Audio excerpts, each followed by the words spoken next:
Playing the husband. About the time of my marriage, little pamphlets costing a pice, or a pie, I now forget how much, used to be issued, in which conjugal love, thrift, child marriages, and other such subjects were discussed.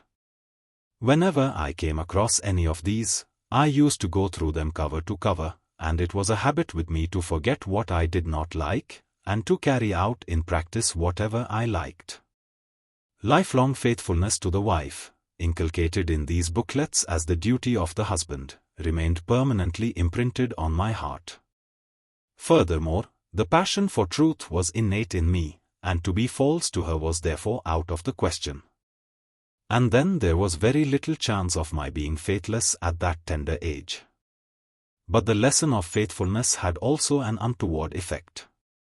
If I should be pledged to be faithful to my wife, she also should be pledged to be faithful to me, I said to myself. The thought made me a jealous husband. Her duty was easily converted into my right to exact faithfulness from her, and if it had to be exacted, I should be watchfully tenacious of the right. I had absolutely no reason to suspect my wife's fidelity, but jealousy does not wait for reasons. I must needs be forever on the lookout regarding her movements, and therefore she could not go anywhere without my permission. This sowed the seeds of a bitter quarrel between us. The restraint was virtually a sort of imprisonment. And Kasturbai was not the girl to brook any such thing. She made it a point to go out whenever and wherever she liked. More restraint on my part resulted in more liberty being taken by her, and in my getting more and more cross. Refusal to speak to one another thus became the order of the day with us, married children. I think it was quite innocent of Kasturbai to have taken those liberties with my restrictions. How could a guileless girl brook any restraint on going to the temple or on going on visits to friends?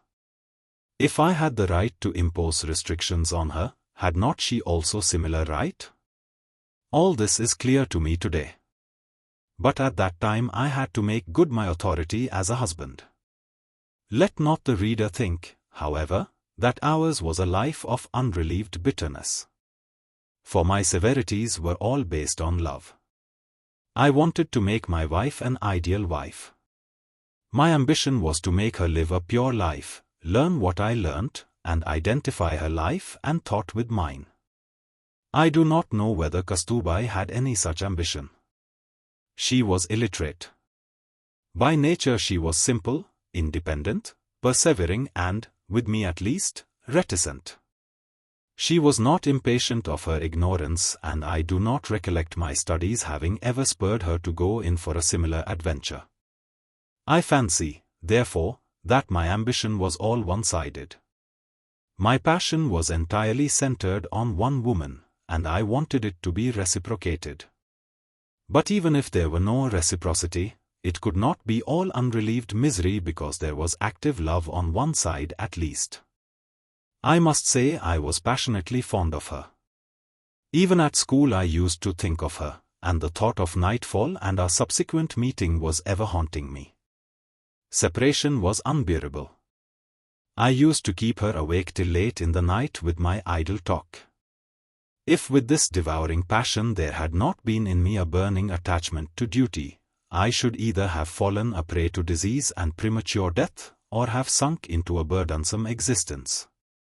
But the appointed tasks had to be gone through every morning, and lying to anyone was out of the question.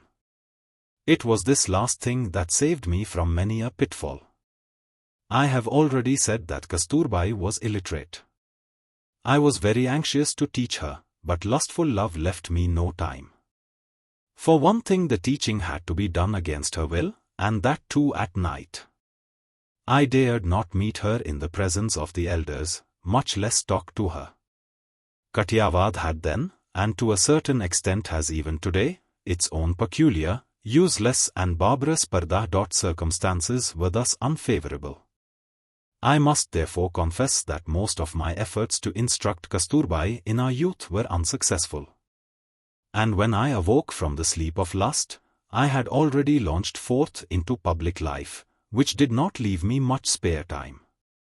I failed likewise to instruct her through private tutors.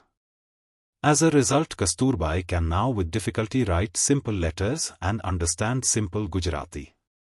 I am sure that, had my love for her been absolutely untainted with lust, she would be a learned lady today, for I could then have conquered her dislike for studies. I know that nothing is impossible for pure love. I have mentioned one circumstance that more or less saved me from the disasters of lustful love. There is another worth noting. Numerous examples have convinced me that God ultimately saves him whose motive is pure. Along with the cruel custom of child marriages, Hindu society has another custom which to a certain extent diminishes the evils of the former. Parents do not allow young couples to stay long together. The child wife spends more than half her time at her father's place. Such was the case with us. That is to say, during the first 5 years of our married life, from the age of 13 to 18, we could not have lived together longer than an aggregate period of 3 years. We would hardly have spent 6 months together, when there would be a call to my wife from her parents. Such calls were very unwelcome in those days, but they saved us both. At the age of 18 I went to England, and this meant a long and healthy spell of separation. Even after my return from England we hardly stayed together longer than 6 months. For I had to run up and down between Rajkot and Bombay.